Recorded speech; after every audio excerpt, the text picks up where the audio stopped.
Nessa época de férias e festividades de fim de ano, muitas pessoas aproveitam para viajar. E são muitos detalhes para se preocupar. Mas é importante estar em dia com o cartão de vacinação. A Organização Mundial de Saúde alerta que a vacinação em massa evita entre 2 milhões e 3 milhões de mortes por ano e também é responsável pela eliminação de várias doenças. Sobre esse assunto, a gente conversa agora com o clínico geral José Rodrigues de Souza, está com a gente hoje. Muito obrigado pela presença aqui, doutor. Obrigado pelo convite, e é pela importante, oportunidade. muito obrigado. É importante a gente alertar as pessoas que vão viajar, estão se preparando. Quais são os riscos se a pessoa não identifica lá o que precisa tomar de vacina e viaja para um outro país? Tem os países que são extremamente necessário que você esteja com essas vacinas atualizadas, principalmente os países do Oriente, os países da África, são importantes que tenham as vacinas ligadas a doenças infecto-contagiosas mais proeminentes naquele país. Embora nós não tenhamos aqui, mas é necessário que existam essas vacinas para prevenir. Porque a vacina ainda é a melhor maneira de prevenir as doenças que temos aí. Então, é importante que você tenha noção do que aquele país necessita, que vacina que eles exigem, que você tenha com ela atualizada antes de fazer essa viagem. Porque senão você não pode risco de não entrar no país. Isso é importante, né? Tem alguns países que exigem lá o carimbo, né? Exatamente. E Febre amarela, varíola né? ainda, né? Apesar de nós não termos aqui mais. Então, é importante que se tenha essa pesquisa antes e esteja com essa carteira de vacina atualizada. Né? É verdade. Agora, doutor, a gente vive um momento aí de notícias por WhatsApp, mensagens, né? As notícias falsas, famosas fake news. E surgiu aí na rede, né? O chamado viral, são aquelas notícias que começam a chegar no WhatsApp de pessoas que defendem que, olha, não se deve buscar vacinação. É importante a gente reforçar aqui como é importante, né? O que pode acontecer com aquelas pessoas que evitam se vacinar ou vacinar os filhos. As vacinas são extremamente importantes sempre, em qualquer situação.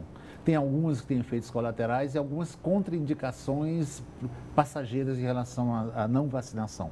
Por exemplo, mulheres nos 3 primeiros meses da gravidez, portadores de HIV, portadores de câncer, portadores de doenças agudas, que tem que ser evitado momentaneamente com alguns tipos de vacinas. Mas sempre é importante a vacina. Consultar o médico para saber quais indicações naquele momento daquela vacina que pode ou não pode ser feita. Alguns efeitos colaterais é comum que aconteça, principalmente em crianças, após vacinas que seja injetável, tem febre, um certo mal-estar, até adulto também pode ter esse mal-estar, mas sempre é importante fazer a vacinação. E a rede no Brasil está disponível, né? As pessoas podem procurar, inclusive vacinação de graça, né? Algumas.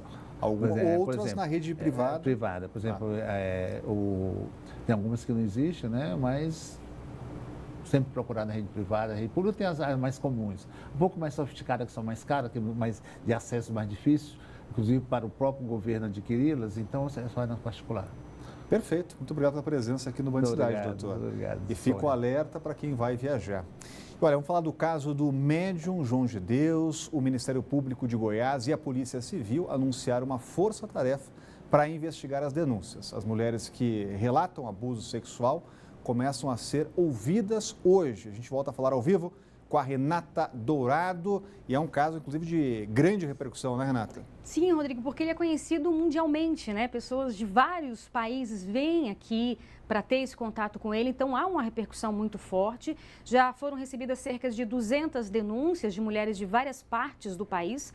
O Ministério Público lá de Goiás abriu um canal direto, tanto um telefone quanto um e-mail, e diz que no período de 7 horas, cerca de 40 mulheres denunciaram. Então, nós temos aí esse telefone que é de Goiás, que é o 62-3242-8000.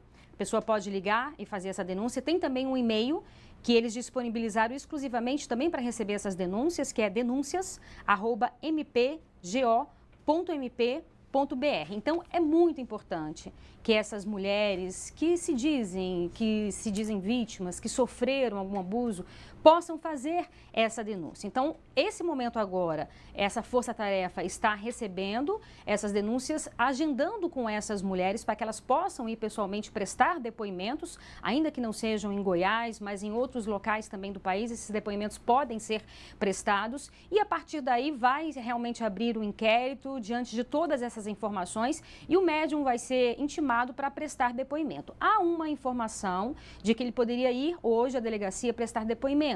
Essa informação ainda não está confirmada. De qualquer forma, os advogados negam qualquer irregularidade, dizem que o médium faz um trabalho há mais de 40 anos junto daquela comunidade, que ele está disposto a prestar qualquer esclarecimento e diz também que espera que a verdade venha à tona. Todos nós esperamos, né, Rodrigo?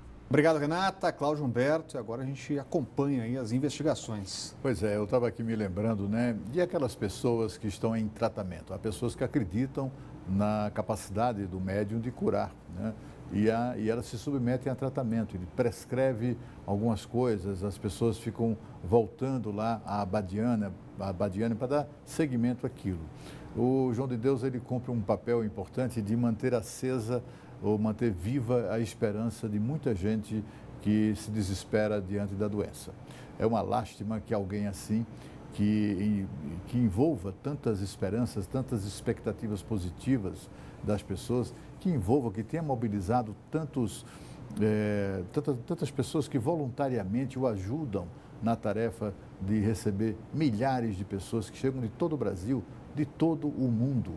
Há uma frequência impressionante de voos internacionais de pessoas que vêm aqui para Brasília para se consultar com o João de Deus, desde celebridades, mas a imensa maioria de pessoas desconhecidas. Há até um negócio, uma economia em torno disso. Há empresas, por exemplo, que ganham a vida alugando ônibus para transportar exatamente essas pessoas que vêm do exterior. Tem empresas de turismo, tem a área também de restaurantes, de hotelaria, enfim. Isso aí movimenta muita coisa. É por tudo isso que é tão lamentável. A situação é mais grave do que parece. Há notícias, inclusive, de que uma filha dele o processa por essa razão, por assédio, por algum tipo de violência sexual durante a infância. Enfim, é uma situação muito grave e tudo leva a crer que o destino desse médium não será diferente daquele médico Abdel Abemaci, lá de São Paulo, que foi condenado a quase 200 anos de cadeia. E foram reabertos hoje os restaurantes comunitários de Sobradinho e Ceilândia, que estavam fechados desde a semana passada. Junto com mais 3 unidades, os locais pararam de funcionar por causa do fim do contrato de prestação de serviço. As unidades de Sobradinho 2 e Ceilândia foram reabertas nesta terça-feira. Já os restaurantes comunitários do Sol Nascente, Gama e Itapuã estavam abertos desde ontem. Lembrando que essas unidades foram fechadas por conta da troca da empresa que prepara as refeições. Durante os dias sem o serviço, cerca de 5.000 pessoas foram prejudicadas. Ao todo, o DF conta com 14 unidades que fornecem almoços de 11 da manhã às 2 horas da tarde. Cada ponto serve 1.000 refeições por dia, com um preço que varia de R$ 1 a R$ 2 por pessoa.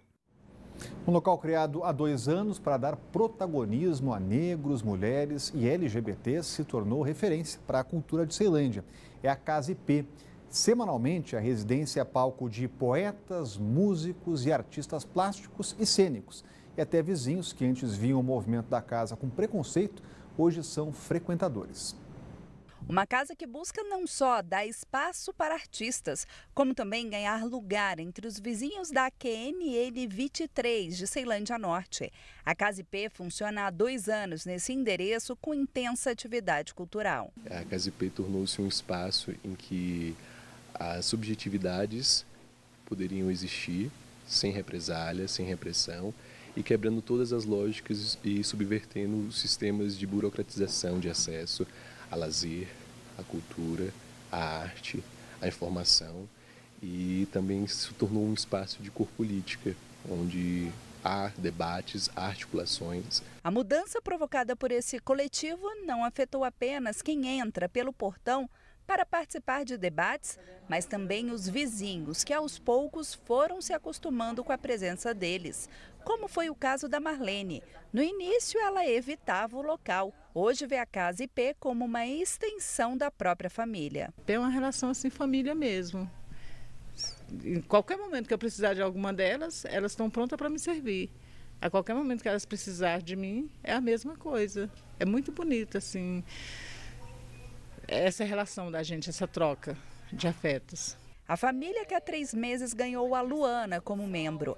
Artista da cidade, ela viu na Casa IP o local perfeito para se expressar enquanto artista e mulher negra. Foi um local onde, dentro de uma cidade com muitos espaços normativos, héteros, eu, enquanto mulher bissexual negra, consegui manifestar a minha arte se sentindo segura e acolhida. Então, esse processo de acolhimento enquanto artista aconteceu comigo, primeiramente, como espectador, para depois que eu viesse morar aqui e estar enquanto atuante. E que foi super intenso, porque a Casa IP é um solo muito fértil. E agora a Band Cidade faz mais um intervalo e a gente volta daqui a pouco.